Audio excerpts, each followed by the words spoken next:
Okay, hello everyone, and welcome to the Neurotechnology Panel. My name is Hasan Ayaz. I'm a professor of biomedical engineering at Drexel University, and I'm thrilled to have such an esteemed group of experts from leading neurotechnology companies with us today. And we will discuss the current state of neurotechnology and the future of the neurotechnology. And we will discuss how the advancements will help bringing brain sciences into everyday life. I'm sure a lot of those topics are all related to many of the research that we're doing. We discussed university and industry partnerships. And industry is really critical to move all the innovations that are happening in the universities to the end user, whether that's the patient, whether that's the home, consumers. So we need to work together, and we need to understand what is the perspective in all these translational research, all the innovations, and hopefully we will discuss all that. In the first part of the session, we will go through introductions by each panelist. And after all introductions are done, we will dive into the question and answer period. So with that, I would like to invite Dan to start with his introductions. Thanks very much. Good afternoon, everyone. I'll start with a little introduction of myself. In a former life, I was a visual neuroscientist. I guess I followed the typical path of doing a PhD, doing a postdoc, faculty position at UCSF. But after 25 years, I realized that I wasn't really a scientist because what I enjoyed most was actually getting my hands wet, doing the experiments, designing equipment, building things. And of course, the longer you stay in academia, the less of that you get to do, and the more dealing with reviewer number 2, writing grants, and all that stuff. So at some point, I thought, well, neurotech seems to be something that's going to happen. So I applied for a job at Neuralink 6 years ago. And my only regret is that I didn't do it sooner. So I want to start with a little bit of an introduction now to what we're trying to do at Neuralink. And yeah, so we're basically using 3 or more well-founded science and technologies to basically convert a science from the lab into something that could potentially help hundreds of thousands or millions of people. And to do this, we're using a custom device. We've built a surgical robot, and we're developing software. The device is, I have one in my pocket if anyone wants to put their hands on one if they bump into me later. It's basically a little package made of PCT-FE that contains a battery, some customized electronics, and some electrodes that are special because they're very thin and very flexible. And these are the electrodes that are inserted into the cortex. Those electrodes are mounted on what we call threads, which are very thin strands of polyimide. There's one on this slide. Actually, I've got a laser. Boom. So this is a thread. Because they're so thin and flexible, this is a human hair for some other bits and pieces for comparison, they have to be inserted with a very fine needle. And that needle is so fragile and thin that itself that it has to be handled by a surgical robot. This is an animation of the surgery. So the surgery is a sort of collaboration between a human surgeon and the robot. The first thing that the human does is to make an incision in the skull, just a standard horseshoe-shaped incision. They remove a disc of bone and the dura. And then the robot, at this point, takes over. The device is mounted close to the craniectomy. And is that going to go? Yeah. The needle of the robot engages with the tip of each thread and traps it with that little needle that emerges from a cannula. At that point, the needle, under the robot's control, moves that thread over to the surface of the cortex and injects that thread into the brain by about 3 or 4 millimeters. And each of those threads, the tip is studded with about 8 or 16, depending on the design, 8 or 16 electrodes, which are then basically span the full thickness of the cortex. Once all the threads have been inserted, the device itself fills the hole, is screwed in place, and the scalp is sutured over the top for a completely fully inserted device. So there's no percutaneous connector, and everything, all the communication, the battery charging is done wirelessly. So to give you an idea about what that looks like in real life, this is a craniectomy from one of our human participants. The area of cortex that you can see under there is the motor cortex that controls the hand. It's known as the hand knob. And I'm going to show you a time-lapse movie of the robot needle inserting all the threads into that area. So that's before and after. And one of the things that we're very careful about is to avoid those cortical blood vessels. So you can see there's very little bleeding. After this, everything is closed up, and then the participant is able to control a cursor by thinking about, by initially at least, thinking about moving their hand and arm. So we've now put this device into 9 participants. We did 2 on the same day just a couple of weeks ago. And the things that they can do are have very high performance movement of a cursor on a screen. Recently, we got up to 10 bits per second, which doesn't mean very much, but if you test yourself with a real mouse, you have to be booking pretty fast to get up to 10 BPS. Additionally, we have people controlling all different kinds of software at their own home. So this panel is one of our participants controlling a CNC. Well, he's not actually literally controlling a CNC cutting machine, but he's writing software on a CAD program to cut steel in his family's machine shop. Another participant with ALS is able to produce language through a computer interface. And we're now looking at ways to control robotic arms. And of course, recently we had all of our participants playing Mario Karts against each other. Thanks very much.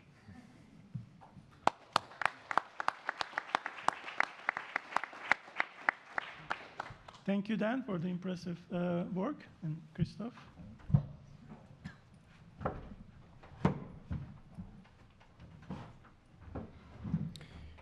Thank you very much for the invitation. I got another remote control. So my name is Christoph Guger. I'm coming from g.tec. We are running our company from Austria, and I founded g.tec 25 years ago, right after my PhD that I was doing at the University of Technology with the first brain-computer interface at this time that was working in real time.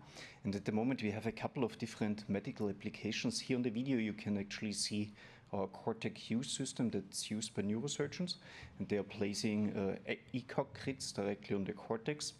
And within a few seconds or minutes, they can actually figure out where the most important centers of the brain are located. And then the neurosurgeon understands what he should not remove. He's doing, for example, an epilepsy surgery or a tumor surgery. And this has very important consequences. If somebody gets, for example, Cortex-U'd and had a tumor resection, then they live longer because the surgeon can work much more precisely. Another medical application is for coma patients, or patients which are a little bit better than coma, disorders of consciousness in unresponsive wakefulness state. And in this case, the problem is that nobody knows if these patients are understanding you. And with our MindBeagle system, a brain-computer interface, we can figure out if a person understands language. And in this case, we place little tactile stimulators on the left hand and on the right hand. And then we ask a question, do you like Boston, for example? And then the coma patient can say yes by counting the stimulations on the left hand and no by counting the stimulations on the right hand. And they can say yes and no. And for scientific purposes, we ask like 10 questions. And if the patient answers most of them correctly, then we get a very objective proof that they're understanding us. And this is changing the life for these patients because suddenly the family is visiting more often, or the neurologist is more interested in to do something for the patient. This often happens 10 years after an accident. And our third medical product is called Recoverix. In this case, we work with stroke, multiple sclerosis, or Parkinson patients. And they have to imagine left-hand movement, right-hand movement, so motor movements. The brain-computer interface picks it up, and then we stimulate the left hand, the right hand, the leg. And this produces neuroplasticity that we can very nicely pinpoint with EEG activity, and patients are just getting much better. So multiple sclerosis patients get better, Parkinson patients get better, stroke patients, even 30 years after the stroke, improve in locomotion and hand movements. And we are running many recovery centers around the world already. So we developed a franchise system so that therapists, doctors can do it with many, many patients. In our own company, we already did more than 40,000 treatments in Schiedlberg in Austria, where we are located. And for consumers, we came up with the Unicorn Hybrid Black. So that's a very easy to handle brain-computer interface with high data quality. Basically, you switch it on and then the data is already transmitted. You can read out with BCI technology all the commands. And in this case, I'm controlling, for example, a computer game in Unity. And in this case, we are combining, for example, computer keyboard control or joystick control with BCI control. And the game becomes a lot of fun if you can handle it only with BCI commands. But of course, you can use the joysticks for high-speed inputs. But you can extend it with brain-computer interfaces by reading something out, which is not possible to decode with the keyboard or with the joystick. And here's an example. This is our blondie check. This is politically incorrect, but it's funny. So what we are doing is we put on the Unicorn Hybrid Black to get the BCI commands, and then we show pictures for only 100 milliseconds. And all what the person has to do is look at the video, and in the background, the brain-computer interface makes a decision what is the most important picture for your brain.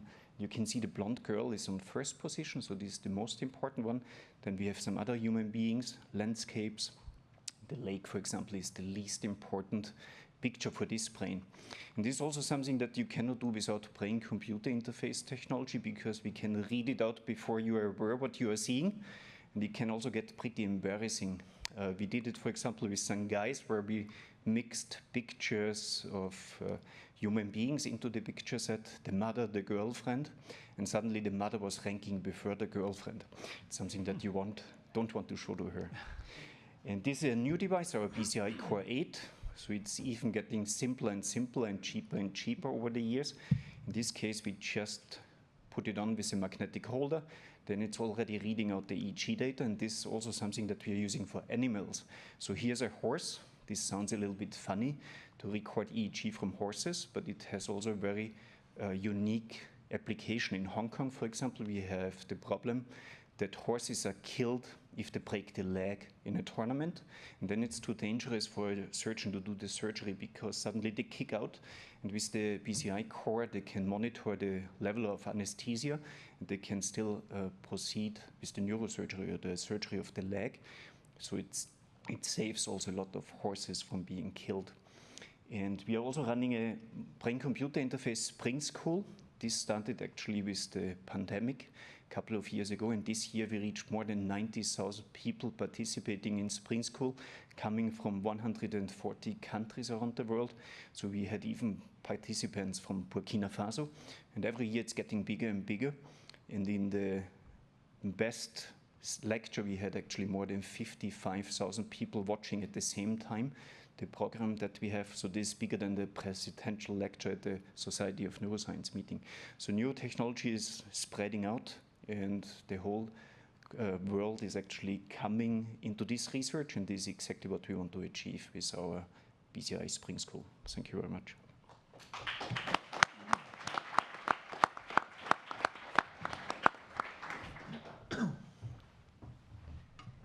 Thank you, Christoph.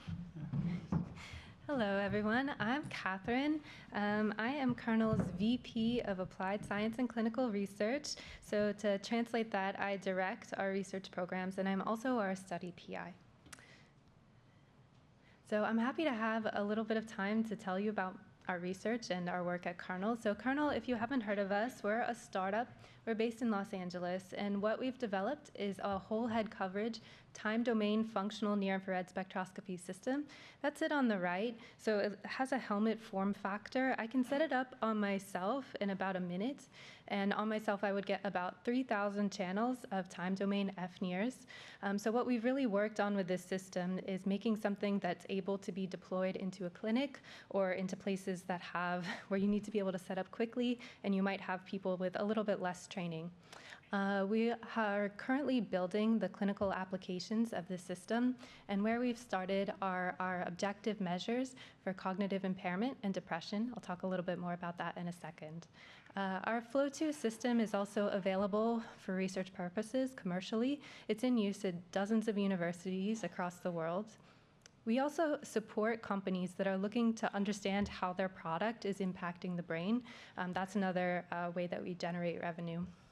We're a small team. We're around 20. We have scientists, engineers, computer scientists.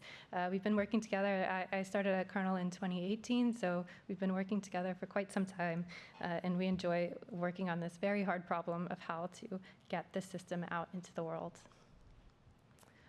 We do have research programs, and we publish. We interact with academia in that way. So I put our two most recent publications at the top there. You can see we have a description of our system in imaging neuroscience that came out earlier this year.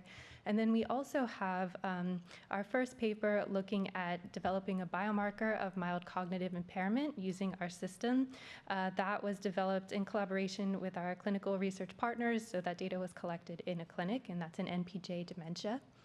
We have two more studies that we're working on at the moment. They haven't reached the publication stage yet. One is looking at predicting depression treatment response. There was talk earlier about different depression treatments, including transcranial magnetic stimulation. As was mentioned, this is quite an onerous treatment, so we're interested in understanding if people are going to respond to that or not. So that's one of our studies. And then another study that we have that we ran in-house, we're still running it in-house, is looking at healthy aging. So we're curious if we can determine the functional age of someone's brain. We have run hundreds of participants through that study. We continue to run them. So we have active internal research programs, and we also work with clinical collaborators. I just wanted to highlight maybe a few challenges, some things we could talk about. One that I have personally come across quite a bit is that brain data is complicated. I'm sure I don't have to tell anyone in this room that it's very complicated. And we have found it to be quite a challenge to figure out how to take extremely complex brain data and make it simple for an individual in particular, not on a group level. So if you want to tell someone something interesting and actionable about their own brain, that's quite a challenge. I'd love to talk more about that. And then another challenge that we have found is task design.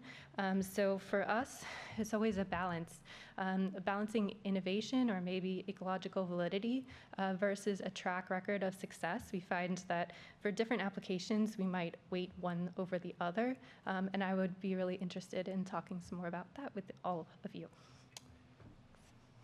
Thank you.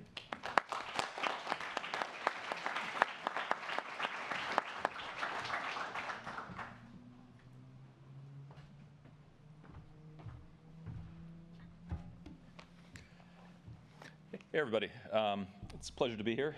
Thanks for inviting me and for putting this together to the organizers. It's a great conference. I'm Brett Wingeier. I'm head of research and development at NeuroPace.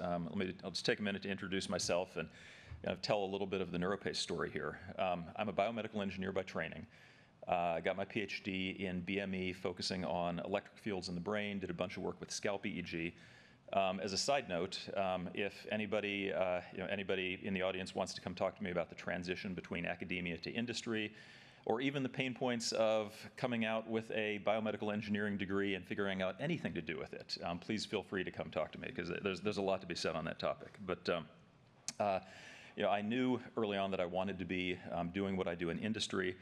I was part of the first wave of employees at NeuroPace back in 2001, and again, I'll come back to NeuroPace in a minute, but I was there for 12 years. In my first stint, we got FDA approval in 2013 for the RNS system, and then I left NeuroPace and started a company called Halo Neuroscience to do TDCS. We made and sold 25,000 brain stimulators, learned a lot that continues to carry on to some extent. And then co-founded a company called Magnus Medical, where we commercialized the SAINT treatment out of Stanford. Magnus is still going strong. That's a TMS treatment that's localized and targeted with functional MRI. And then recently, about a year ago, came back to NeuroPace to run research and development. So let me to get back to NeuroPace a little bit. Our core product is a implantable responsive stimulator for epilepsy. So it's fully implanted. It goes in the cranial volume, actually. The surgeon does a craniectomy, And the stimulator is curved, and it goes in the skull volume, and it's anchored by a titanium ferrule. It's got a primary cell battery. It's got leads that go to the seizure focus, and it detects epileptiform activity, records interesting events, and then stimulates to try to stop seizures and stop epileptiform activity. So the company was started by people who did a defibrillator at Ventrotex. And you know, when the project first started, there was the notion that you'd stimulate a few times a day, maybe, and you know, with a defibrillator kind of model. Over time, everybody learned that you have to be a little less specific, and now most of our patients are getting several hundred stimulations per day. We did our first implant in 2004. We did initial trials across 256 patients, which to the computer engineers in the audience is a suspiciously round number, but it's just what a couple studies added up to.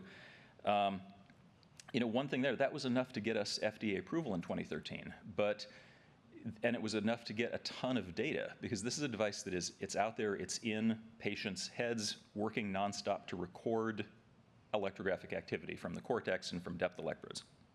Now, that data set was enough to get approval, but it still wasn't quite enough to actually understand, you know, how do we parse out everything that's going with epilepsy across all the different types of epilepsies? You know, every brain is different. It's a big challenge with data like these. So one of the really exciting things about where we stand now is, you know, the company has grown, the patient population that we're helping has grown, and now here in the year 2025, we have more than 7,000 implants, or more than 7,000 patients rather, many thousands of implant years of experience, many millions of intracranial EEG records from patients, ambulatory cortical EEG.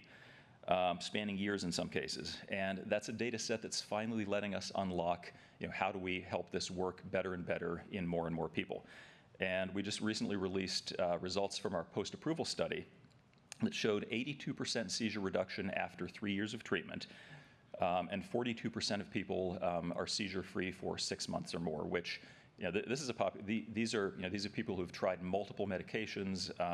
You know, they don't get better on their own. So it's a kind of an amazing result, in my biased opinion, and it continues to get better because we keep learning more and more. And you know, I put that question on my slide there about, you know, what drives the next breakthroughs here, and it's a soapbox I'll probably come back to as we go through the panel. But you know, there are these themes involved in translating something to everyday use, or translating something to something that's commercially viable. And it's things like usability. You know, we learned a ton about that at NeuroPace. We learned a ton about that at Halo and at Magnus. You got to think about who's paying for this at the end of the day, because that's a complex journey all its own. But then, you know, at the end of the day, what it comes down to is effect size. Because if you can create an effect that makes people better, then you've got a tailwind that's going to drive every other part of the project. So. You know, that's the biggest learning after, you know, a couple decades of doing this, is it all comes down to effect size and meaningfulness in the clinic. So again, thank you, and looking forward to the panel.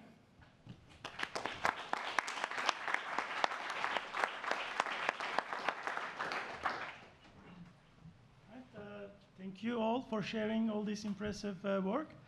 So now we will move into the question and answer period.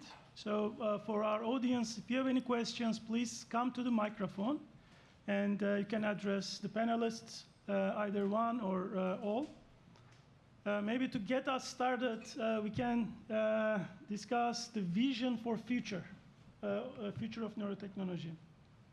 So what innovations do you believe will shape the field of neuroscience in the everyday world in the upcoming decade? And how do you envision these advancements will change our understanding of brain function? I'll go ahead. I think there's already an enormous foundation of knowledge that's been developed through research in academic labs. And rather than developing the next novel thing, I think what's important for the field is to actually create an industry where where it becomes available to people, even in its current state. And this is a different kind of endeavor to scientific research. This is the sort of the industrialization of a pretty well-founded science and technology, making something that is convenient, that is cheap, that is safe, and that can provide enough of a benefit that it becomes a normal mainstream treatment. And the things that neurotechnology can treat are quite wide and quite diverse. Neuralink have started by treating people with spinal cord injury and ALS, allowing them to use a computer. But as we go forward, we'll be going into robotic arm use for people with amputation. We'll be looking at a visual prosthesis for people who are blind. We'll be looking at ways to detect and hopefully prevent epileptic seizures, learning from everyone else in the field, of course. And there are many other applications. But I think the most important thing is to use the current state of technology to make what we know already into a mainstream therapy. Thank you, Dan. Yeah, absolutely. I think understanding and better utilizing existing technology is key, and connecting with other experts to better understand new application areas are important. And conferences like this can hopefully help on that front. Absolutely.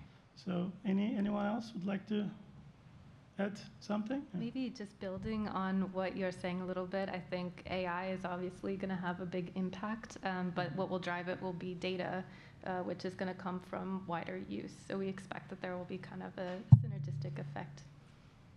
Yeah, and just to add on to that as well, I think one of the core things that moves us into the future here is understanding what to do with our technology, and how, where do you put this? How do you apply it? What do you stimulate? How do you stimulate it to have a really meaningful effect? And that's there's undoubtedly a lot of things we could be doing to help people if we just knew the answers to those questions. And the thing that gets us there is things like greater electrode density. It's things like more information. It's tying it together, and it's tying it together with data tools and AI that let us process all that. And it comes back to figuring out what do we do and how do we do it? Because a lot of the as you said, Dan, a lot of the underlying technologies are they've been in development for a while. And we just need to kind of move the needle and get them into broader use. Well, we need a use case, and that use case has to be informed by more and more science and applying all of our data tools that we have now to the data that we can get. Maybe it's also interesting to look a little bit into the history. So I was studying in '95 at Johns Hopkins University, and N.E.W gave me EEG data on a music tape. So I had to digitize it first to get it into MATLAB. This is actually pretty funny. Wow.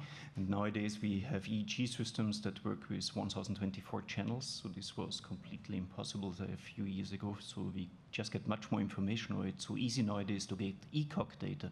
10 years ago it was almost impossible to get ECOG data from any patient. Now there are data sets available, so people can work with their own signal processing techniques and all these things.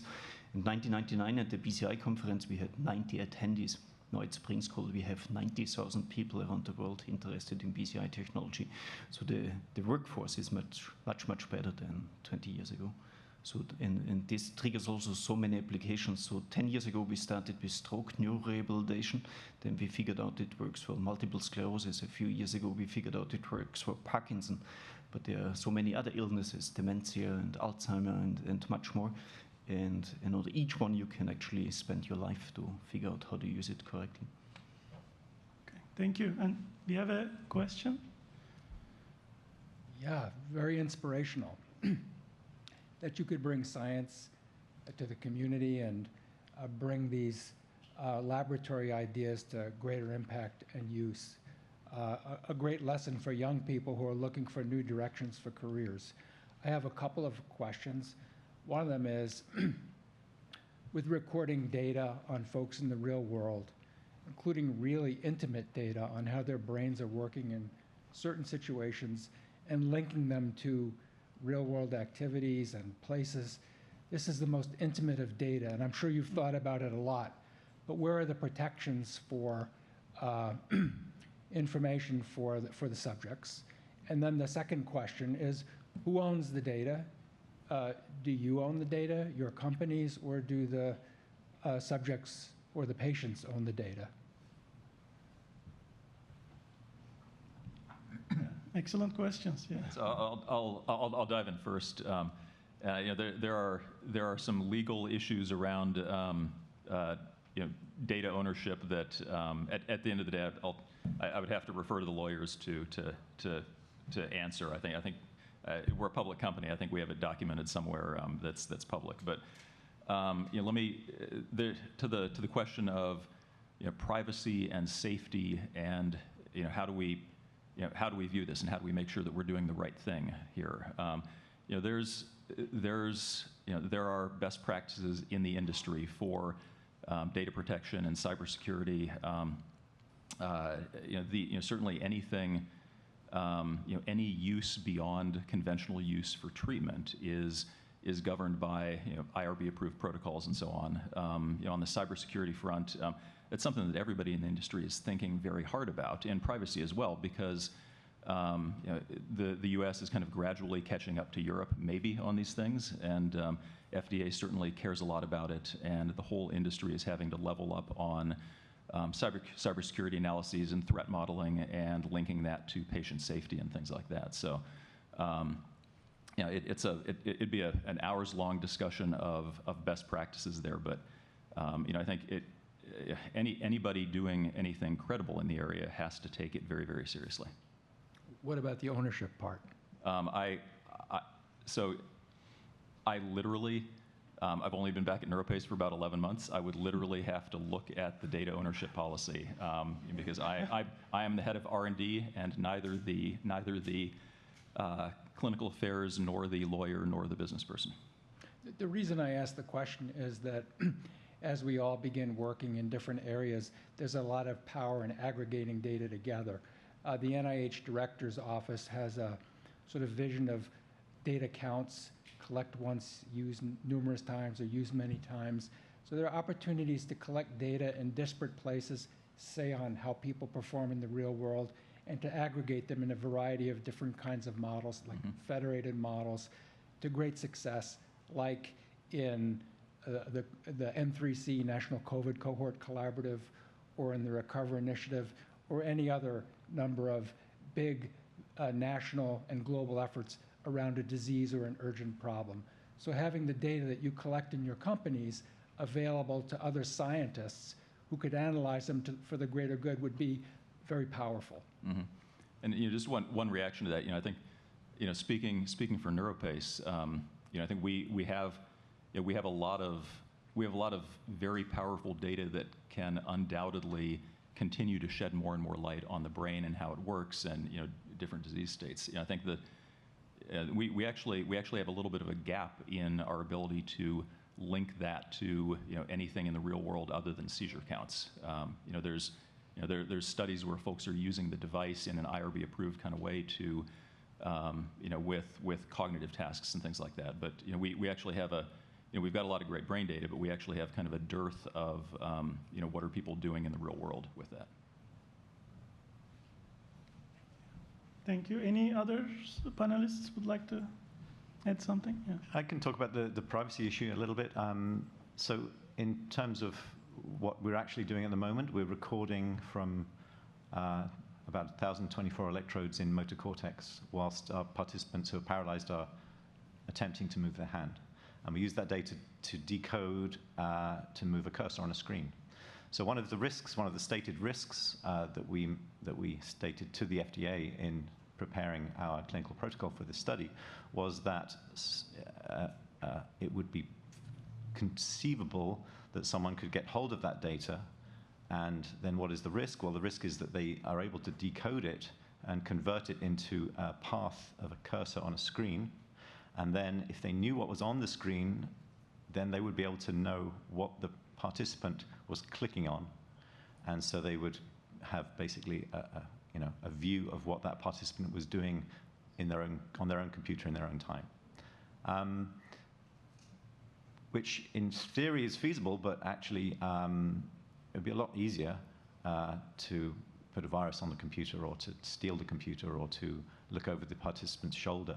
The whole process of the idea that you could decode this series of spike counts without knowing what the user's intention was, using only that spike data in real time, and then use that in some malicious way, is not very realistic at the moment, at least. And to add to that, once the data is recorded and the path of the cursor has been analyzed, that data is then deleted. So it's an online control system for moving the cursor, but we're not storing masses of data from every single day in a big database of spiking activity.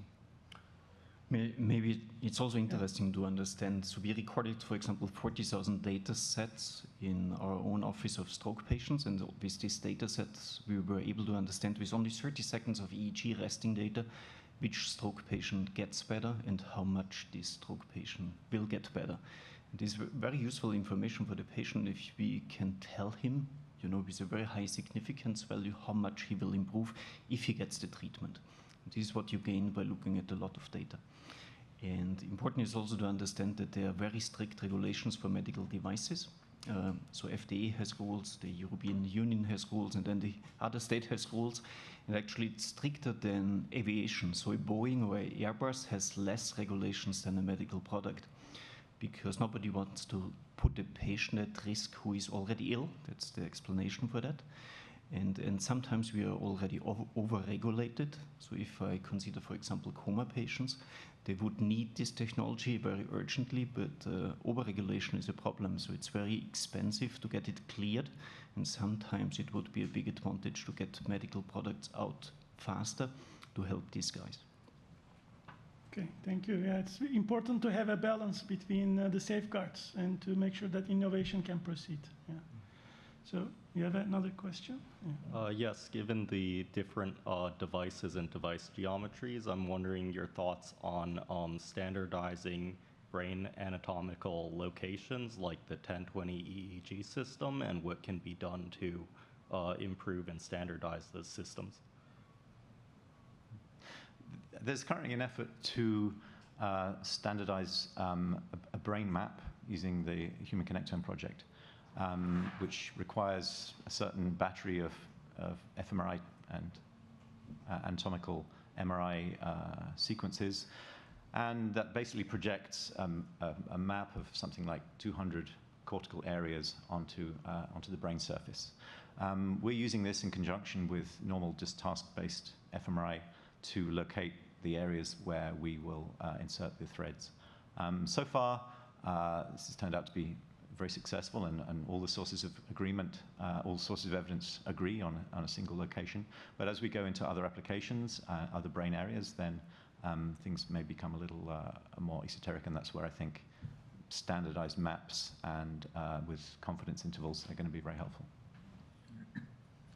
And you mentioned connectivity there in the connectome, and when we think about atlases, that's super important, because you can have a kind of a genericized map like a 1020 map. You can have an anatomical map. You can have a functional map, and then you can take it to the next level and have functional informed by connectivity. And that if you look at the evolution of TMS for depression, there's a lot of TMS for depression historically has been done with measuring tapes on your head. Some folks have targeted anatomically, some folks have targeted it functionally, but the thing that seems to move the needle is when you look at what's the exact patch of left DLPFC that's most strongly connected to the subgenual cingulate. That's a different patch for virtually everybody, and it really moves around more than one might expect in different patients. So, definitively, I think for a lot of the things that we want to do, the type of atlas that we want is a connectivity-based atlas. Yeah, we definitely use both anatomical and functional, not connectivity as much, but functional atlas is the same as you would in academia.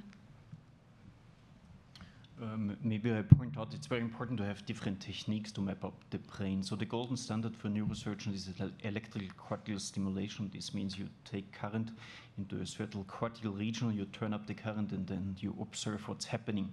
So if you stimulate, for example, the finger region, then the finger moves. The neurosurgeon writes down that's the finger region.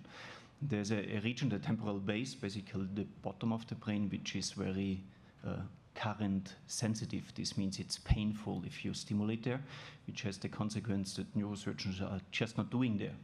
But now with BCI technology, we figured out that very important information is decoded there. For example, faces. So if I look into the face of somebody, the fusiform face area starts to fire, and I'm able to recognize the face. In the history, neurosurgeons just removed this region because they couldn't map it, and this had the consequence that you didn't recognize faces anymore. Nowadays, with BCI technology, we can put in ECOG grids on the temporal base, and with high gamma mapping, we can actually find this brain region, which is a couple of square millimeters, and we can preserve the face region. And all this information has to get into this atlas, for example, but it's very individual. And the requirements for invasive and non-invasive technologies are also different. But regardless, they all help and feed each other for better understanding the placement and measurement, I guess. Yeah. Right? We have some questions from Zoom as well. I'm going to jump in with some of these.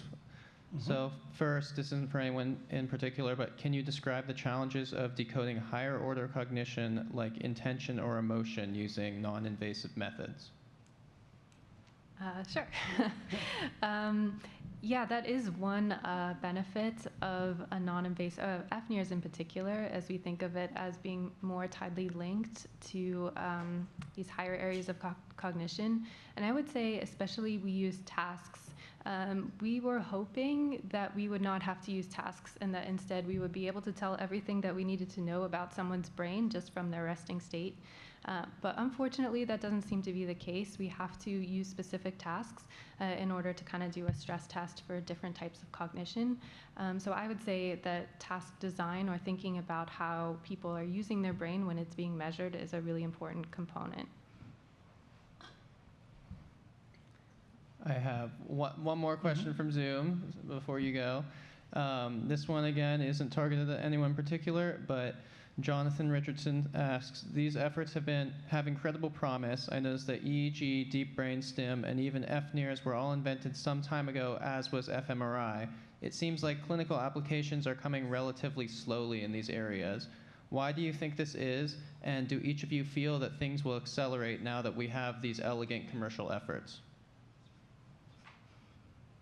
I hope that they accelerate. I think that's a very true observation. We've found that just getting, training someone on how to run a system like this, we put a lot of effort, time, money into understanding how do you make it easy to use, and also how do you make the data easy to understand. That's been a huge blocker so far. I think there's another piece of how to show clinical relevance. Sometimes we found early on when we just asked clinicians, like, what do you want to know about the brain? They would tell us, they just wouldn't even be able to wrap their heads around it. Like, how would a brain scan help? Or they would say something that was like very impractical. So now that we have a system and that we can talk to clinicians about it, I think it grounds the discussion quite a bit. And I'm very optimistic that we'll be making quicker progress. And one of the things that, one of the reasons I think why progress hasn't been faster, and there's room for optimism here because of how the world is changing, but one of the reasons is these are such complex data sets, and it's not just complex data, it's complex data coming from the most complex structure known to humans, and in a case where everybody's different. And really probably still to the present day, although there's a lot of potential from AI efforts. There's a couple good products out there. There's no better interpreter of EEG, for instance, than somebody who's been trained to do so as a human. Now, and that that kind of fundamentally has limited our ability to turn all these data into products. Because to make a product, you need you need to be able to say, what is this doing? What's the use case? And how is this product that I'm bundling it up into, how's that helping somebody feel better, do better, get better, whatever? And sitting here now, again in 2025, we finally have a level of data tools and AI and the ability to build models and use them to build products that we didn't have even 5 years ago. So, hopefully things are going to accelerate. Yeah, there is noticeable progress in all fronts, I guess. Yeah. So I can take our recovery system as an example. That's the neurorehabilitation system for stroke, MS, and Parkinson. So we started with that like 10 years ago. But the problem is that all the neurologists and physicians don't know about BCI technology, and most of the physicians don't know how to do an EEG. And they also don't know how easy it is to do an EEG, because in the hospital they have an EEG technician who is trained for that. But so we have to educate all the guys how to use BCI technology in the hospital, in the rehab center. We have to show them effectiveness. And we solved it by starting a franchise system, so to allow physiotherapists, occupational therapists to get trained on the BCI system and to use it. And they were actually overtaking all the hospitals and new rehab centers, because they are small, they are flexible. They can just take the training for the BCI technology and can offer the rehab therapy to all these patients. And now slowly, with all the feedback of the patients to the neurologists and the other physicians, it's triggering also the interest of the hospitals. So the whole education training of BCI technology is actually missing in the education of these guys. I would just add one more thing to this, and that is the difference in motivation between an academic research lab and a company developing a technology. The motivation of a lab, even if it's a lab that has the name of a company, if they're doing science, then their motivation is to uncover new knowledge, to discover something, to dive down a rabbit hole and get that little nugget of Mother Nature's information that no one knew about before. If you try doing that in a company developing a product, you'll go out of business very quickly. So although what a company like Neuralink or the other companies here, what we're doing may look like science, but we're using all the same kinds of techniques, same kinds of equipment, the motivation is almost in the entirely opposite direction. Coming from a scientific background into a company like Neuralink, thanks very much, I've learned to put on blinkers, and unfortunately, we have a whole wealth of data, and we could do any kind of research projects on it, but that would lead away from our primary focus, which is to develop not just a brain implant, but brain implant factories and brain implant clinics that can serve millions of people. Yes, thank you for some comment raising the transitioning from academia to industry. So I have a question on basically, our future education on the workforce. So basically, for students who want to work in industry, and also for universities, they want to train the next, workforce, especially during this current situation. I want to hear your thoughts on that. What we should train the student? What specific technologies, or technical skills, or soft skills students should to really pay attention to? And what kind of courses or training that university should provide? From my perspective, here's my thought. Neuroscience, the whole field application is really interdisciplinary, involving neuroscience, data science, computer science, and biomedical engineering, etc. So with the AI here, it's going to really overwhelming for students. So I want to hear, as employers, right? So what are your suggestions for universities and their students? Thank you. I might start on this. When I came to Neuralink, I came directly from a research lab, so I was a neuroscientist. But I had a skill set that was quite broad and general. I'd built equipment, I'd set up labs, I'd done surgeries, I'd done histology. And at the time that I joined Neuralink, that was very valuable. Over the course of the company, has gone now from 50 people when I joined up to around 300. I think if I were to apply to the company now, I wouldn't have specialized enough knowledge to be given a role. So as a company progresses, the demographic or the profile of the people who make good employees changes. Nowadays, of a company of 300 people, we have around 8 neuroscientists, including myself. The other 92% of the company are mechanical engineers, chemical engineers, ASIC designers, software engineers, animal care technicians, histologists, every kind of engineer you can imagine, but without necessarily any knowledge of neuroscience. Because, as I say, we're not doing research, we're building a product. So for advice to a student is specialize into a field of engineering that is going to be valuable to a neurotech company.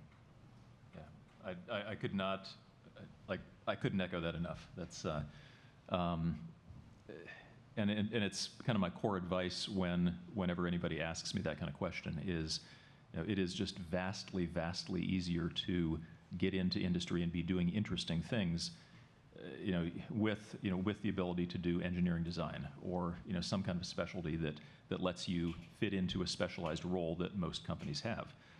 I think the other bit of advice that that I would give to universities and kind of anybody involved in training scientists is, there's a skill that can only be developed with over time with some exposure to the right kinds of data sets. And I guess I'd phrase it as having an eye or having a nose for messy data and messy data, interpreting it, how to get it regularized and feed it into systems, and kind of how to have that nose for real world data so you can understand what might be real and what might not be.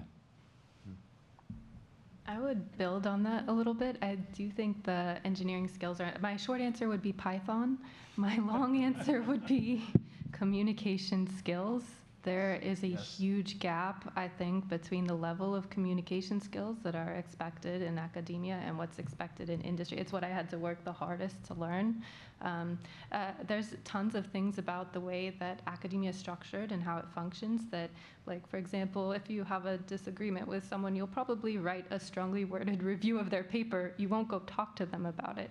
So being able to talk to people, to be able to understand other perspectives of people who might not be an expert, but they might be in control of the budget for your project, and or working just in a team.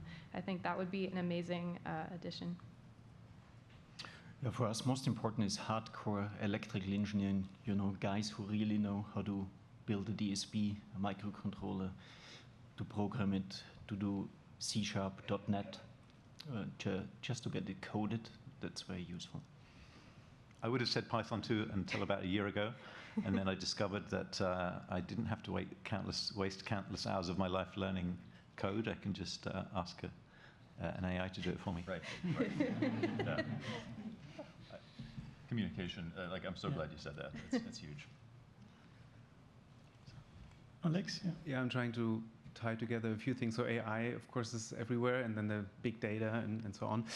So my question goes in the direction of this, let's say, problem that we have all very different brains, and it seems we can either go invasive, and then we might be able to do precision medicine. We have single neuron activity or so. But then the more data we acquire, the harder it might be to translate. I don't know if you can confirm this, but we have 1,000 data sets of invasive local neuron firing, and I don't know how many models we can train on that to do the same decoding. Or we go non-invasive. I'm currently on the non-invasive side, and we might easily get data. We don't need to do any operations. Maybe it gets more and more easy to get data, but the brains are so different that actually the data itself might not be really comparable. So the whole question of how we use more data in different invasive and non-invasive circumstances, given that the brain is very different from person to person. I'm wondering, you in your companies with specific use cases, how you think about that, and particularly moving forward to maybe a bit more like platform solutions, more applications. If this question was understandable, then otherwise I couldn't more. Yeah, it's an important question, and I think I'd lead off by saying, I think we need a concerted effort to broaden our our population, our participant and our patient bases. I mean, obviously, companies are motivated to do that for the obvious reasons, but and broadening, partially in the sense of greater numbers, but also greater diversity of patients and participants. It's when it comes down to it, if you have 200 channels of data from 200 people across 200 recordings, or 10,000 recordings, when you try to fit a model to those data, what it's going to predict is patient ID. It's not going to predict the thing you want it to. It's going to vastly overfit because you don't have enough people in that data set to model, for the model to generalize across individual differences. I think one of the things that we found is that the more data that you can collect and the closer to the single neuron you can get, the better performance of your product. And that, I think, is sort of across the board from cursor control BCI. We're hoping that's also going to translate to speech decoding. And again, as we go into other applications, just that larger bandwidth of neural recording just allows you to go to get a device that works better than, for example, external EEG recording or even ECOG arrays. But it's, of course, depending on the application. So for some things, more precision with single neurons is super important, single finger control. And you also want to have an implant to use it every day without putting it on again. But other applications like stroke rehabilitation that I mentioned before don't need an implant. They don't need more resolution. They don't need single neurons. Standard EEG is good enough to capture left-hand movement, right-hand movement, foot movement, and this is just enough to produce neuroplasticity. So stroke patients, in our case, they are training for 18 hours and afterwards they are much better. Or if I look at coma patients, so you don't want to put the implant into a coma patient. The ethical rules and regulations will be horrible. With a non-invasive BCI, you can just put it on and we can extract a marker, for example, the P300, which is more or less all over the brain. So I don't need an implant. I don't need single cells for capturing a P300. It's actually much easier with an EEG system to get these evoked potentials than with an implant, because then you don't know where they are located. So it's depending on the application, what you should use. Yeah, I'd agree that it's important to be at the right scale for your question. And I would say we also use other forms of data. Even demographic data can be helpful in order to bring context to the brain data. Thank you all so much for being here. I have a couple questions. So first, obviously the collaboration between industry and the traditional academic research is critical for innovation and the next phase of understanding the brain. But however, some of the goals are often at odds, right? We want the best equipment, even if it's just for our niche research. But the bottom line for your company is, the people who fund the company and the product that you're going to come out. So how do you guys, on the phase of R&D, reconcile with this, and how are these decisions made? Like which research project to invest in? And also, I guess a second follow-up question to that is, what are some examples of successful collaborations between clinicians, researchers, and products that you can use, to further these endeavors? Having spent my career with single unit recording in macaques in visual neuroscience, I realized that what we've made at Neuralink is an absolute dream of a device for recording in exactly the application that I spent my career doing in research. And that's true of many areas. For example, we have macaque monkeys free range in a large cage, and we can stream neural data from 1,024 channels in their motor cortex and their visual cortex simultaneously whilst we're tracking them with a camera. This kind of experiment it would have been almost unthinkable just a few years ago. So we realized that in developing a neural implant, we've also developed the most powerful research device on the market. And we have collaborated with people at Stanford, at Emory, at UCL, and to share data with them, and even for them to come into our vivarium and record data and set up experiments of their own. So that's something that we've been doing with the animal side. We also realized that now we have 9 people who are walking around recording continuously from their motor area of their cortex, generating terabytes of data. Any of them would be perfectly free to go to a university and have that data recorded. And so we're basically generating a population of people that could be incredibly valuable to research should they choose to do that. So yeah, we're very hopeful that we can advance knowledge of neuroscience as well as provide an enormous benefit for people. We work together with about 50 different universities and neurosurgeons, neurologists, and this is necessary because in Japan we do a lot of invasive studies with ECOG implants, and especially Japanese neurosurgeons are very effective in running experiments. And then we work also together with signal processing universities and labs. So when we record, for example, EEG data or ECOG data, then we share it with these labs and they apply new techniques, machine learning, whatever they are specialized on. And this is just very useful because then we get new perspectives, we get new scientific publications, and that's also very good for us to work together with many different universities. Yeah, our hardware is available for people in universities. Usually it depends. We have, at different times in our history, worked with academics in different ways. We have a few core interests, and so sometimes we will have a collaborator or someone that will help us with that. If there's an interest, like if an academic has an interest there, we're happy to support them on grants or something like that, but we don't sponsor that research.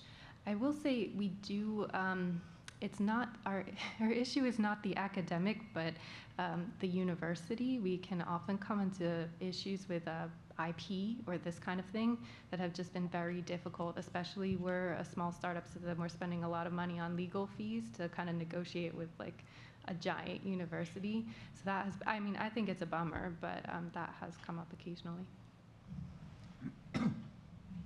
Yeah. Yeah, at NeuroPace, we do really value collaboration. We've got many scores of collaborations over the years. And as you might expect, most of them are in epilepsy. The device is indicated for epilepsy, but there's also, we've had a collaboration with UCSF looking at some of the fundamentals of memory and cognition. We've had a collaboration with UCLA and across at least one other site as well. Using our data to look at PTSD and things like that. So, I think the way we view it, we certainly prefer collaborations where it makes sense scientifically and where our data and our device are the right fit for it. And when we do enter a collaboration like that, we try to make sure that we have some bandwidth devoted to supporting it and getting people the data that they need. So. And it's another thing that as the company grows, we hope to be able to scale up with. I'm going to jump in with two more Zoom questions quickly. First, regarding EEG and BCI, how are you pushing the boundaries of noise reduction and maintaining accuracy in more dynamic and real-world environments? Maybe that's for me. As I'm the EEG guy. Yeah, very important is to do the EEG recording device carefully and to have a look that you get clean EEG data. Many people just throw the EEG electrodes onto the scalp and then they record whatever they like and they never have a look on the EEG traces. So if you record clean EEG data, your life is much easier. We are running, for example, these brain-computer interface hackathons since many years and we train people before how to get clean EEG data and then they never speak about artifact reduction anymore.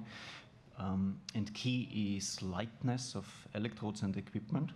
So because everything is sitting on your head and you move your head and the equipment is light and well attached and the electrode wires are not pulling on the electrodes and you don't get the micro movements and the huge movement artifacts.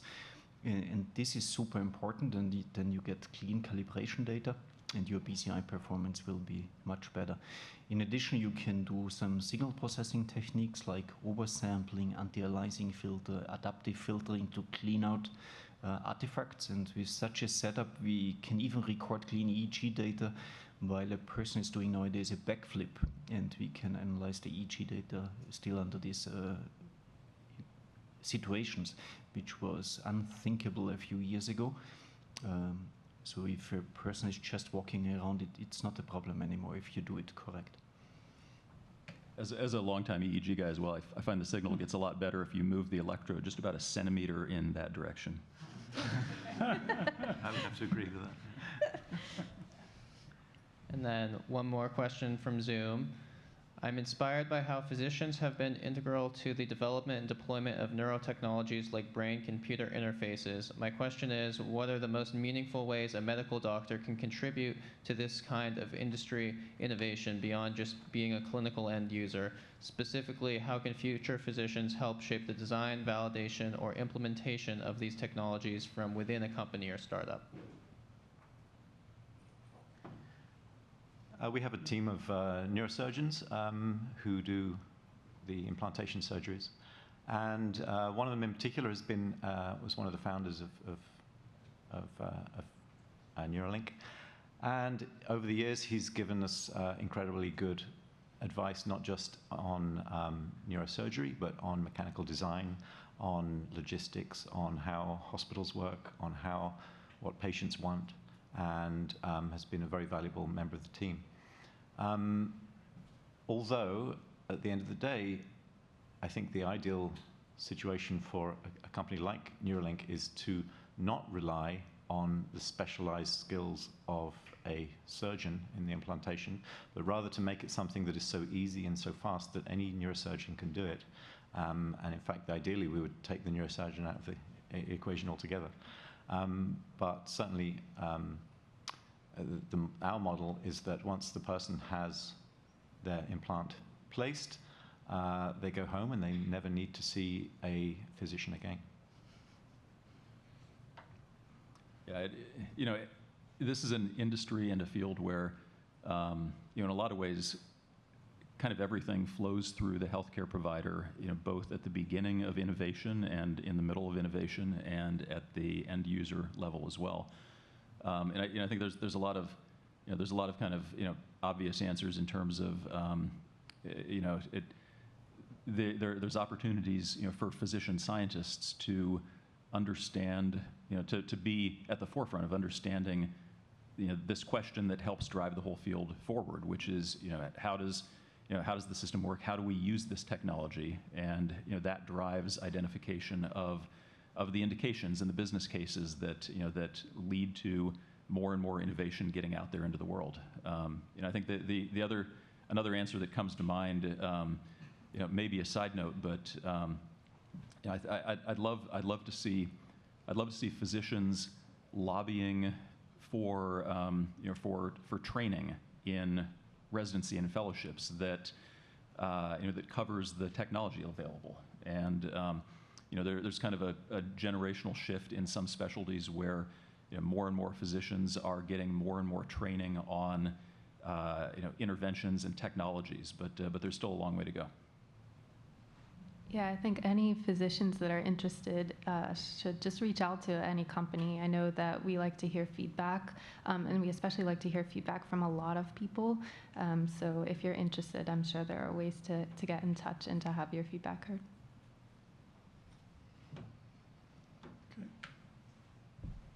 Hello, I'm a university student, and I'm really interested in learning how to be a better researcher and a better scientist.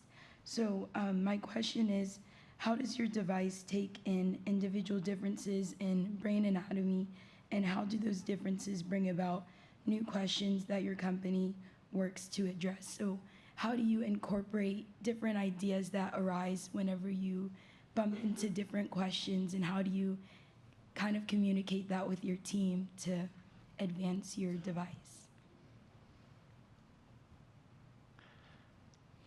I think as time, for the moment, differences in brain anatomy between participants, we're basically mapping the area that we're interested in, placing electrodes using fMRI and connectivity and human connectome type analyses. But there's not very much difference between individuals. we're aiming for an area that sometimes has a very characteristic shape. So in fact, sometimes your initial guess at the area turns out to be very close to all the evidence from more sophisticated techniques.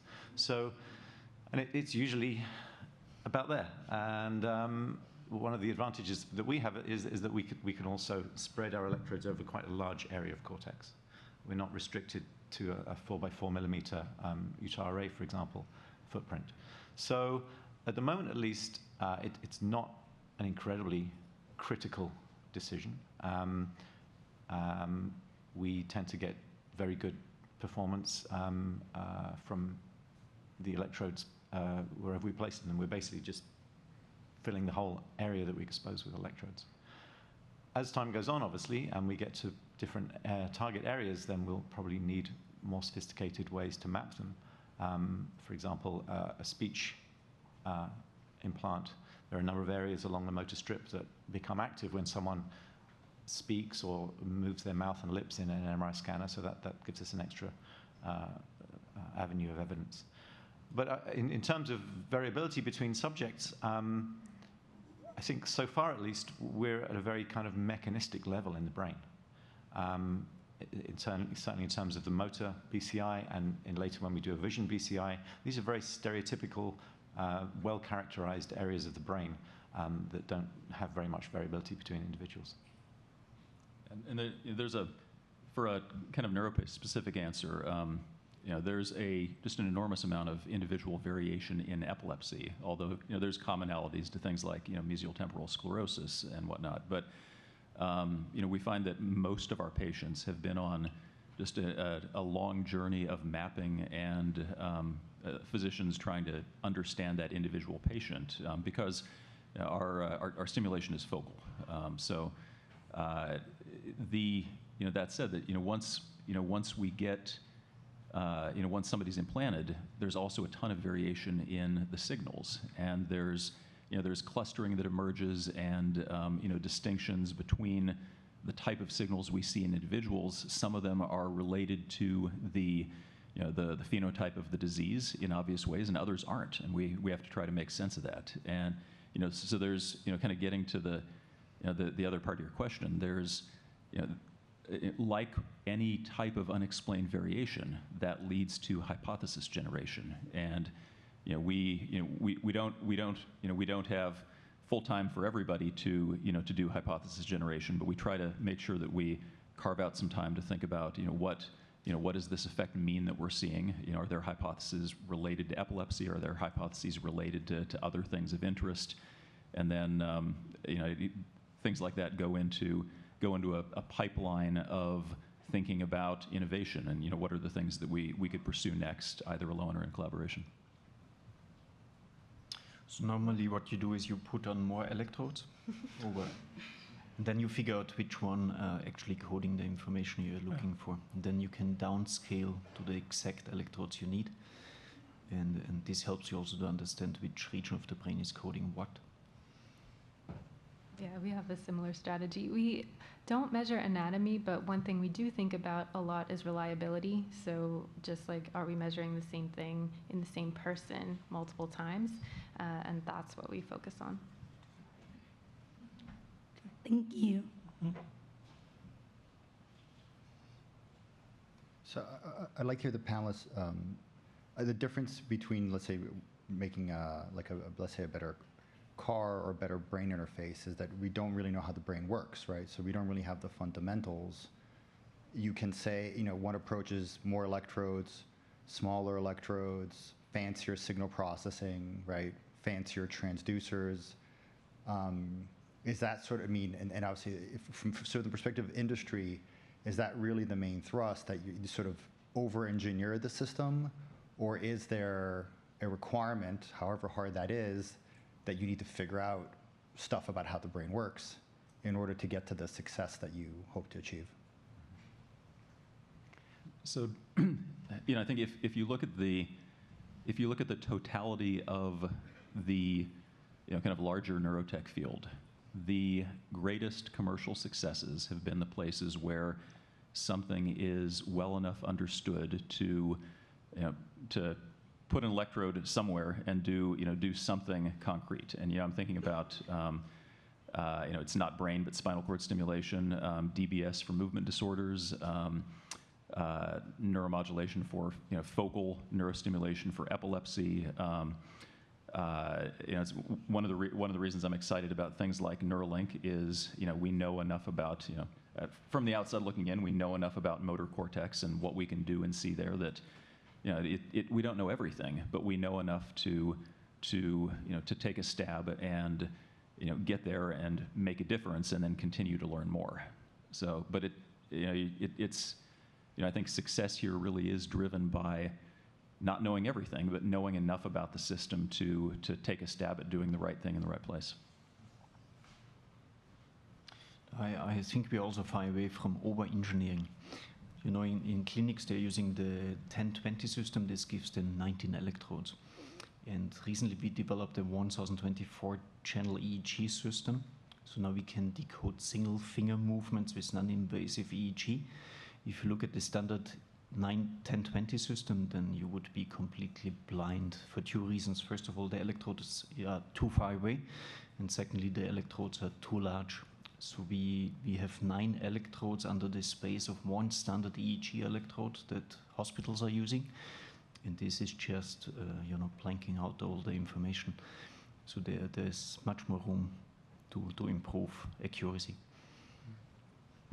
It's commonly said that we don't know how the brain works, but in fact the field of neuroscience has taught us an enormous amount of science and research on how parts of the brain work. The remaining questions about how the brain works, to me, are the least interesting ones. I think that the mechanical, machine-like function of the brain in terms of the motor, somatosensory, visual system are all pretty well understood. And so, and these are the systems that we're initially targeting at least. So I think we are obviously, you can call it over-engineering, but we are engineering to refine the techniques and the functionality of the systems we're developing. But I think it's a little bit of an oversimplification to say we don't know how the brain works. There are various parts of it that we don't know yet.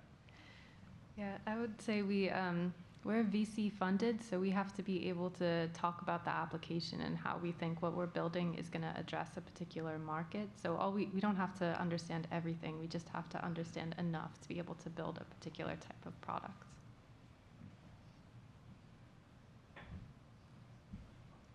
So my question kind of builds up on that.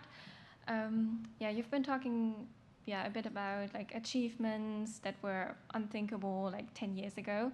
So do you have like visions or dreams that are unthinkable now but might be possible in 10 years? Or do you think at some point we reach like a boundary of what's possible?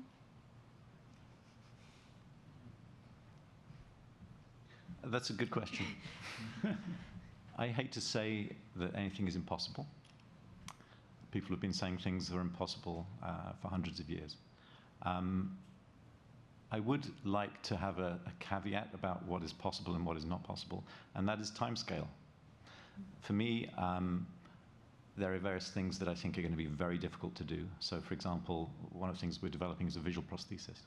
And I shy away from the idea that we're restoring vision because, to me, that's something that is going to be extremely difficult to do.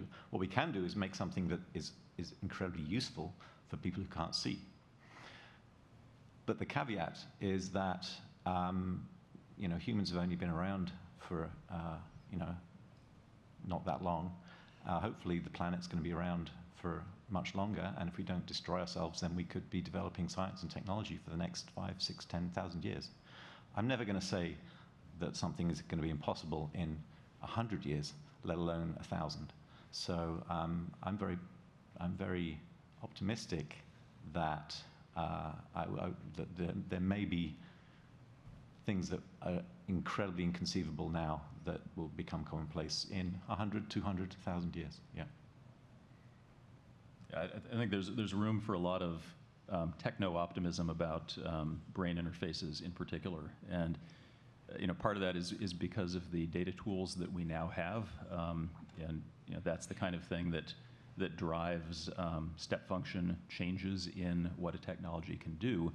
But we also have this tailwind that anytime you're trying to interface with the brain, you're interfacing with with a system that is fundamentally neuroplastic and is capable of accommodating potentially to an interface, just as much as we can accommodate the interface to the brain. So, again, there's some techno optimism there, but I think the field will continue to advance, and maybe sooner than we think, we'll get to the point where visual prostheses or audio prostheses or movement and sensory motor is a lot higher bandwidth and is vastly more real than it is now.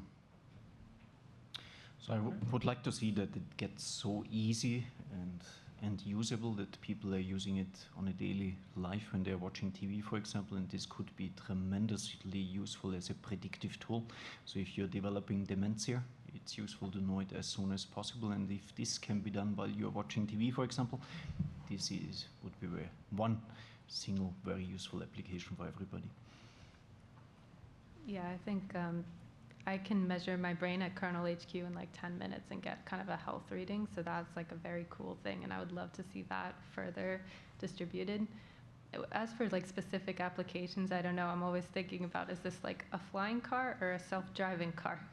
I don't know here, like Los Angeles is taken over by self-driving cars, so that's clearly become a reality. And flying cars are not yet a thing, so it might be kind of hard to predict which is which. Thank you. I wanted to take a minute and just thank you for this incredibly interesting panel discussion, because you've got everybody's attention for the last hour and a half.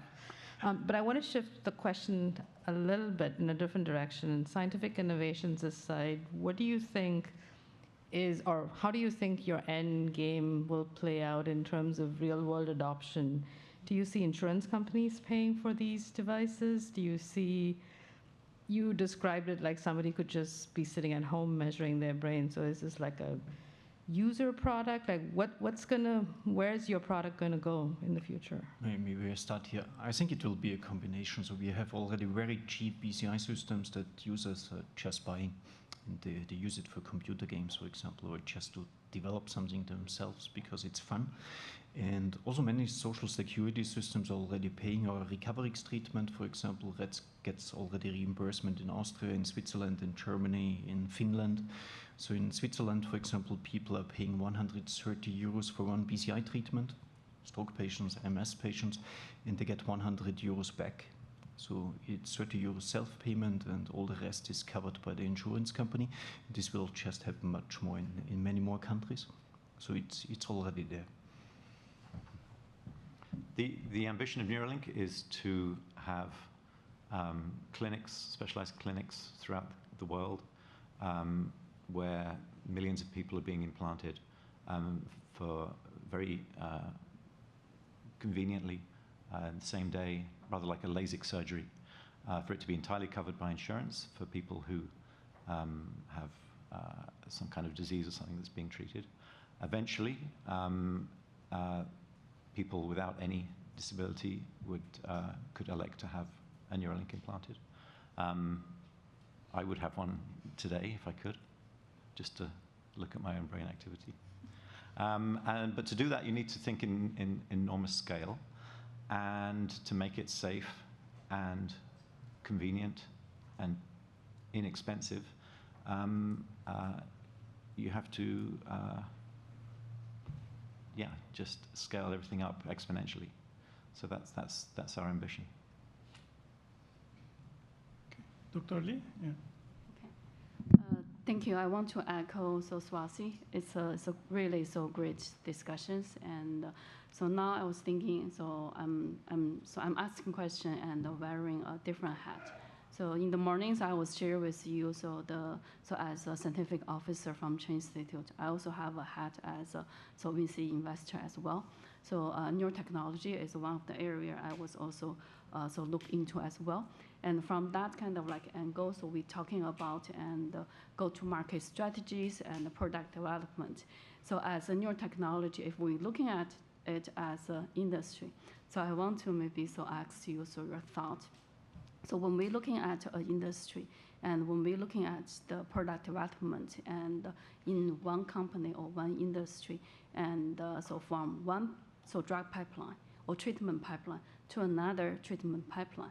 And for example, like so Adam was mentioned here. So Neuralink was doing the so the treatment test in ALS. So then in the future, maybe for the vision, right? So then I want to know, and for the corner as well, right? So you have a different kind of like potential applications. So what is your thought and knowledge, and you have been gained from one treatment, and so how long so this knowledge will be transferred to develop and next treatment, so in your pipeline, so from the business and go-to-market kind of like a point of view? If I understood your question correctly, I think the question is how we can develop our technology from one application to another and broaden. Since when we're looking at, since Neuralink definitely don't have these issues and to raising the fund.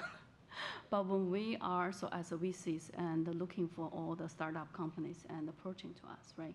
So the first thing, and from the VC point of view, and for their go-to-market and the strategy. So will this technology potentially be able to kind of like survive in the market and also potentially so bring in the profit? So typically, so we will see and the people approaching to us and from this field as well, and said, so this is the current technology, what we are doing. So this is the indication. So we are after for our first innovation. So as our first indication. But based on this indication, build on this indication, the knowledge, what we learn, so we can potentially and to addressing so the other so the indications. But as we discuss here, and for what we understand, how much we know about the brain, and it's limited. So the knowledge or maybe the product you developed for ALS patient, how far so this can be transformed and to second indications? Yeah, for that we need a lot of collaboration. So I mentioned a couple of times the stroke rehabilitation that we started 10 years ago, and then we figured out that we have a lot of side effects. So we treated hands and legs, and suddenly stroke patients improved in language and swallowing, and even chronic pain, something that we didn't expect. Then we worked with multiple sclerosis patients. We treated again motor movements, and suddenly bladder control was much better. So they didn't need the toilet 5 times a night, which is also very useful. And for that you have to work closely together with medical doctors or caregivers to understand all these side effects and also new application areas. This is just happening while you're doing validation studies, and it's actually pretty useful to develop BCI technology for all these different applications, because we have only positive side effects, not like medication, where there are plenty of negative side effects. So I'm not aware of any negative side effect with BCI technology. Maybe it's a little bit boring if you use it, but that's it. So it's important to make the things we build flexible enough to potentially help with other indications or other sub-indications. And it's one of the ways you hedge risk when you have a portfolio of scientific risk and things that you don't know, is it going to work? You think about how could we diversify across different applications or different indications. But I think I would want to temper that for the company builders in the audience and say that I think we see vastly more neurotech companies, small neurotech companies, fail or not reach their potential because of a lack of focus on their core indication and really hashing out the business model and how does all that chain together, as opposed to you can build a business on one indication and then you can happily answer the question of what does the rest of your portfolio look like and build that, but you can't get to that point unless you've chained together all the parts that make a real business in one indication. Yeah, I would build on that too to say, for us, we don't look at indications. If nobody in academia has gotten it to work, we don't touch it. Like, I ideally would see 3 people in academia have gotten something similar to work, and then I say, okay, it's probably ready for us to translate this. So we want to see strong evidence before we start trying to, and we can be a little bit creative about what we consider evidence, but we like to see that.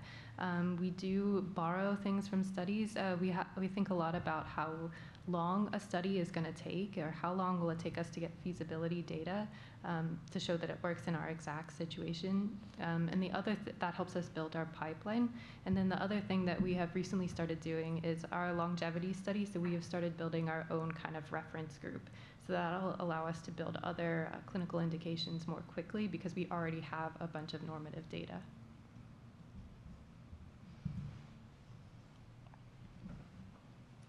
Hello. So as our capability, both in understanding the brain through neuroscience and the technological capability of both invasive and non-invasive devices improves, something that's becoming very interesting is decoding more complex things like emotions or mental health, which I know have been brought up before. So with that comes the added complexity of reaching the limit of our neuroscience understanding with, say, emotions and mental health, where words like neurotypical aren't even something that's agreed upon by the entire community. And the idea of an emotion as something that's like intrinsic or fundamental is something that's being put into question.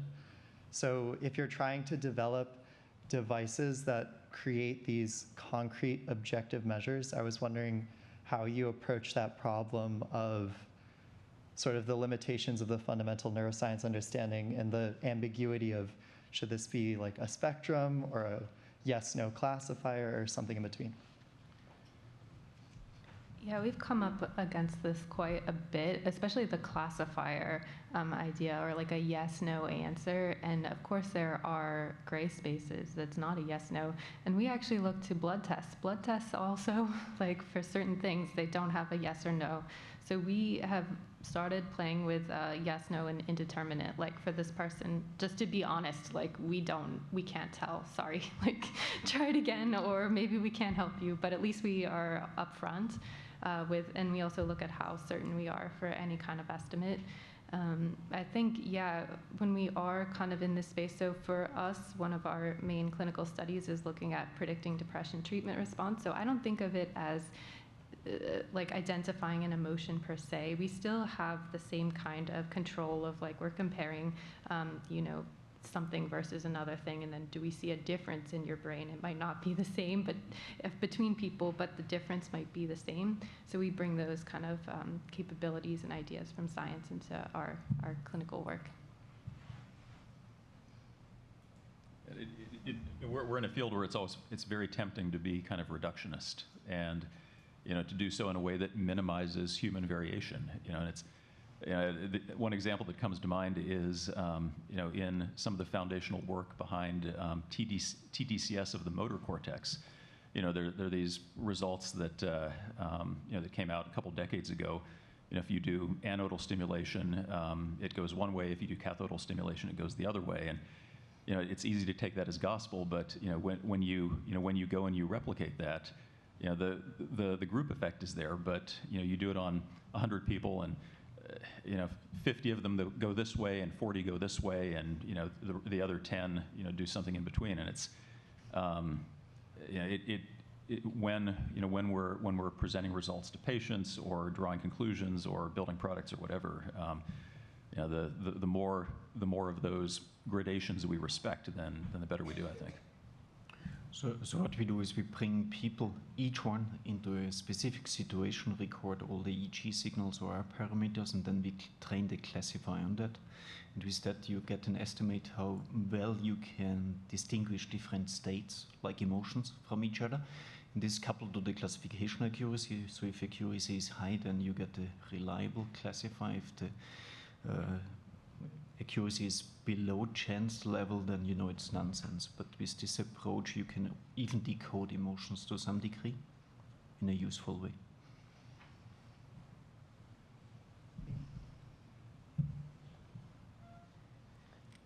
Hello. So my name is Wingeier.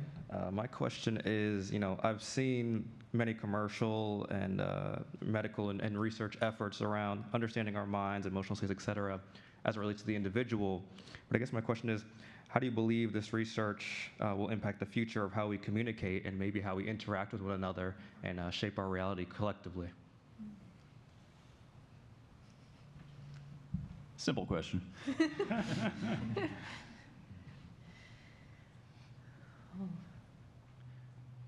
I think it's very difficult to know at this stage. One of the stated goals of Neuralink is to develop a high bandwidth interface between the brain and the computer. So far, we're really scratching the surface of that. And in the process of developing that, we will be able to restore function to people who have ALS or spinal cord injury, who are blind, and a host of other types of diseases. But I think to a certain extent, this is also going to be a sort of a bootstrapping process.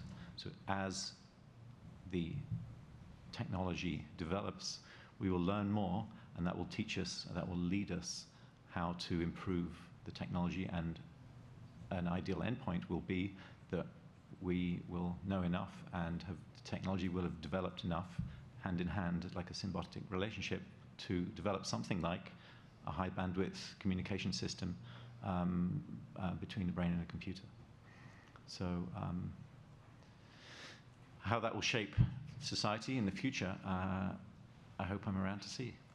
And I think there's kind of a neuroethics question there that those of us involved in developing neurotech need to be very aware of. And I hope it'll play out well. But the question is, especially as this advances, are we building things that at the end of the day make us more human, or things that don't? And if you look at social media, arguably in 2002, social media may have made us more human and better able to communicate with each other. Arguably in 2025, it makes us worse humans. And I hope that we do better with neurotech. Thank you. Okay. I have now, I see that we are approaching the end of the time, but I would like to see how you see the role of industry in the overall life cycle of neurotechnology. We discussed ideas translating from universities to industry, to the end user. So how can industry and universities work together, academia at large, to accelerate innovation? So what models do you see that works better than others? Maybe? I think industry has to be incredibly focused. I think I kind of made this point before, that it's not easy to develop a technology in the sense that you're not just building a prototype implant, you're developing an implant factory and all the other industry parts that go with implanting it, building the robots, the logistics, the clinics, the organization. That job is incredibly different to the kind of job that a research lab is doing. And so, I think in some sense, industry and research shouldn't overlap too much. Each should have their own very specific goal that they're heading to. But of course, there does need to be collaboration between the two, because industry is relying completely on the scientific discoveries of the research labs. And then how that, I think, as I was alluding to before, I think one of the things that Neuralink is able to provide for the research community is our great research tools, and what we can get in exchange are the science that tells us how to use our technology, where to put the electrodes, how to stimulate, and what kinds of applications will be developed. So that symbiotic relationship, I think, is critical, but I think we should never lose sight of the fact that industry, that the motivation of industry and the motivation of research are almost in opposite directions. Cooperation is also very important. It just doesn't make sense that everybody's doing and building the same. If in our case an EEG amplifier is available, it's much cheaper to just buy it than to develop it from scratch. So most of the time there are a couple of 100 man-years in one device, and vice versa. It doesn't make sense to replicate every single study that's done by all the neuroscience labs around the world. By industry, it doesn't make sense, so cooperation is anyhow very positive and the way to go. Yeah, if I had, since I have the microphone here and a minute, I would maybe make my 2 requests for academia. The first is I would love more gamification research, which I see as kind of in between, like kind of a real world and a kind of pure academic. I'm trying to understand, like, oh, if I add a score to keep people from falling asleep, am I losing something important? What if I add a sound effect? This is what I can't find. I've only found a few studies, so having like a great understanding of that would be really helpful. And then the other piece that it took me a long time to kind of, and this was a little bit painful for me personally, but like going from, I was in academia for some time, so kind of going from this, the end point is this region of the brain is active. For me in academia, that's like the goal, figuring out is this region active, but that's not even the starting point. I wouldn't say in industry you're trying to like show that something will be meaningful to a person or thinking along those lines. So just more work that's kind of going beyond just this region is active to maybe more individual things, or that would help us kind of get to what can be productionized. Yeah, you know, it goes without saying, you know, but both are invaluable, and you know, both industry and academia have their roles. And you know, I do think there's value in you know, breaking down some barriers and having a little more of a continuum. And maybe that's something that Dan and I would disagree on. Although, you know, I think there's a lot of value to keeping academia pure. I think that, you know, one thing I would like to see is more companies being more open to bring academics, you know, in-house for a couple years, and you know, and institutions being willing for that to happen. You know, I think that I see it working in the reverse direction, but not as often in the other direction. Great, thank you. I think as we see neurotechnology and different applications becomes more and more mature, these will become more important, I guess. Well, with that, I see that we are right on time. Thank you all for your time, and thank you for your attention. Yeah.